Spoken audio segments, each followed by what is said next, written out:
All right, good day, my dear viewers and subscribers from all over the world. You are especially welcome to this Saturday episode of your favorite political talk show, The Truth with Ben Jokes. Now, when we talk about the level of disregard the Nigerian government has for the citizens, some people may think we exaggerate. But when you look at it critically, you will discover that the government is even worse than what we describe here. All over the world, countries that clamor for democracy do so because democracy is the system of government that puts the people first in every decision, in everything. But in Nigeria, the PDP didn't put the people first. They didn't even put the people second. They actually put the people far behind. But then the APC came in and they completely erased the people out of the equation. When import duties and interest rates were being raised by the CBN governor Yemi Cardoso and he was interviewed, they said, these things you raised will further worsen inflation in Nigeria. He said yes, but that the government needed to raise money. And I'm like, wait a minute, who is the government? And why does it need to raise money at the expense of the people? Are the people no longer the government? The people were shocked. And remember when Senator Ireti said money was used to build shops for people whose shops got burnt in that big fire in the FCT market and sold to them at cheaper rates? And Akpabio said, how can you use government money to build shops for people and sell at cheaper rates? Senator Natasha had to correct him. She said, sir, don't forget that the people are the government. So you can see that the people are not in the equation of the APC. Now, we were told that the KADUNA refinery was defunct, that the refinery is no longer functional. But few hours ago, protests broke out in Kaduna as a result of toxic chemicals coming out of the Kaduna refinery, which has completely destroyed the lives of the people living in that community. And this is the negligence of the people that we are talking about. Before I show you the video of that loud and bitter protest and how Nigerians reacted, let me quickly show you this update. Now, while the average Nigerian is being told to be patient with government amidst economic hardship, look at what CBN Governor Yemi Cardoso is doing at CBN. Nigerian Central Bank Governor, deputies get 10 billion naira bulletproof SUVs, housing, overseas allowances, reporters. The Central Bank of Nigeria has faced criticisms for its recent expenditures amounting to several billions of naira amid the economic challenges in the country. According to reports, the CBN Governor Yemi Cardoso and his 4 deputies have acquired armored vehicles and received substantial allowances running into billions of naira. Daily Nigerian reports. The governor allegedly purchased 6 armored Lexus LX600 vehicles at a cost of over 10 billion naira, with each deputy governor receiving 1 vehicle and the governor retaining 2 for use in Lagos and Abuja. Citing insider sources, additionally, the CBN reportedly bought 20 Toyota Camry cars for management and board members worth around 84 million naira. The sources, according to reports, claimed that the governor and deputies had increased their annual housing allowances to approximately 1 billion, despite occupying official residences in Abuja. Furthermore, they have allegedly upgraded their international travel privileges to first class and receive a nightly allowance of $7,000 for foreign trips. Reporters report that Cardoso and the bank deputy governors, namely Musoro, Philip Ikeazo, Bala Bello, and Sani Abdullahi, were nominated and confirmed by the Senate in September 2023. The bank's spending has raised questions about its priorities during a time of economic hardship in Nigeria, in which an average Nigerian cannot afford 2 square meals in a day. Meanwhile, reporters' efforts to speak with the spokesperson of the CBN, Hakam Asidi Ali, were unsuccessful as he neither answered his calls nor responded to a text message, both SMS and WhatsApp, as of the time of filing this report. And look at how Nigerians reacted. Let's take some of the tweet reactions. This tweet by Adewale says, "These people go finish our money before then leave office. So community no get light, road no day, common fuel that is our property becomes a problem for the citizens to buy, and yet one single man is going home with this huge amount of money. This country is off." This is what we are trying to tell the people, that all these things are happening and these guys are just emptying the treasury. But the moment they know that they can do that and get away with it without any consequence, nothing is going to stop them from doing it. That is why Nigerians must rise up to these people. That is the only solution to these atrocities. And this tweet here by Babao says, "They are just whining and dining, eating and drinking, sharing Nigeria's commonwealth anyhow they like for themselves. Is this the end of Nigeria?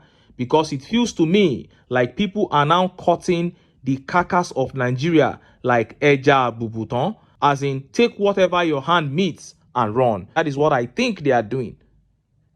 They are saying Buhari came in, printed money, went away with the money, in ways and means loans, sold Nigeria's crude oil upfront, and he has gone. Nothing happened to him. So they too will do the same. Take as much as they can. If the country will crumble, let it crumble. But if the people desire to still have a country, what would they do? They will stand up and get them out. Point blank, period. Now, let us look at that protest in Kaduna State. First of all, the Kaduna Refinery is said to have been abandoned. But now, their activities led to toxic chemicals, destroying the livelihood of members of the community where it is domiciled. I just pity the members of that community, because getting compensation from Nigerian government is almost an impossible task. Let's take a look at the protest.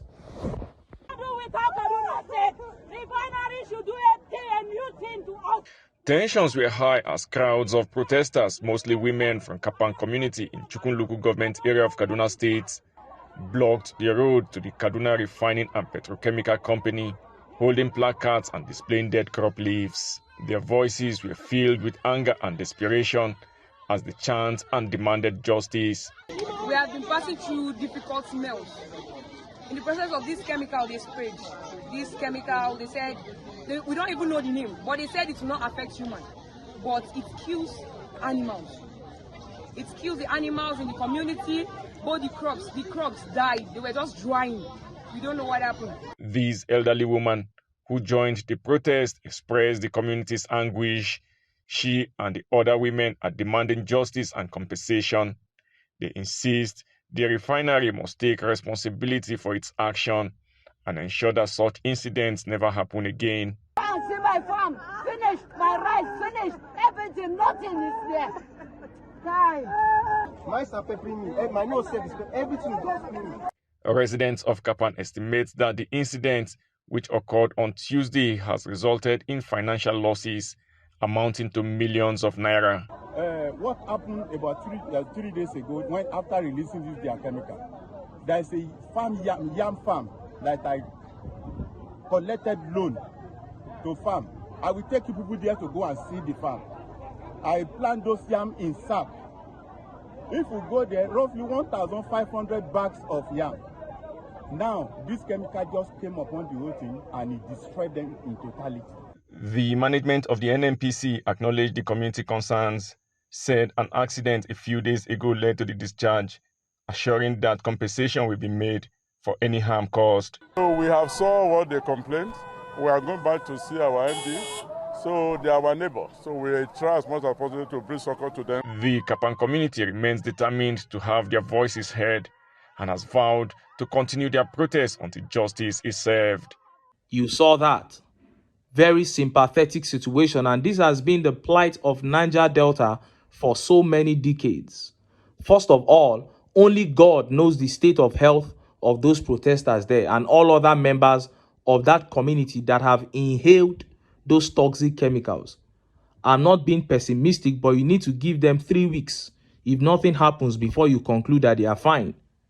Their crops and livestock destroyed, and anyone who knows how difficult it is to get compensation from the government of this country will just be shaking his head for those people right now. If care is not taken, government will twist the story and start asking them for the papers of their houses. They will say they're built on illegal land. Anytime you ask them to compensate you, that's what they will start doing. They will start looking for a way to complicate the matter for you. Go and ask those whose buildings were demolished for the sake of the coastal road project. They will tell you that they are close to losing everything. Sanwo-Olu just announced that they will be relocating papers of land for some areas in Lagos. So you will submit your old papers and wait to see if your paper will be reallocated or not. That means some landowners are about to lose their lands. A refinery in Kaduna that should be bringing petrol, no petrol, just disaster. And look at how Nigerians reacted. Let's take some of the tweet reactions.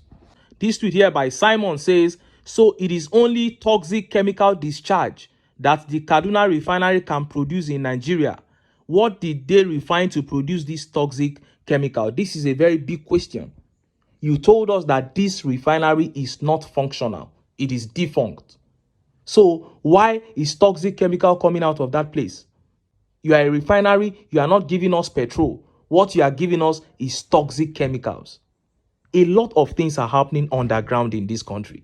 A lot of revelations need to be made. That's why we need a man whose hands are clean. A man like His Excellency Peter Obi. And this tweet here by Abiola says, this exactly is what people of South have been enduring for years. I am telling you, that region has really suffered. And this tweet here by Abdul Hamid Ali says, after knowing all the precautionary measures to be taken before applying or releasing any chemical, but yet the NNPC staff are claiming that it is an accident that happened. The community member must continue to protest. If not, the chemical will not only kill plants and animals alone, it will soon move to killing the human beings. And this tweet here by Willie says, an abandoned refinery discharging chemical. That is a tricky one there. It is an abandoned refinery. Why is it discharging chemicals? Or are you people secretly refining crude oil there and taking the petrol to wherever you want, doing whatever you want with the petrol? Is that the secret that we don't know about? And in other news, pensioners cry out to Tinubu, say PENCOM worsening retirees' woes.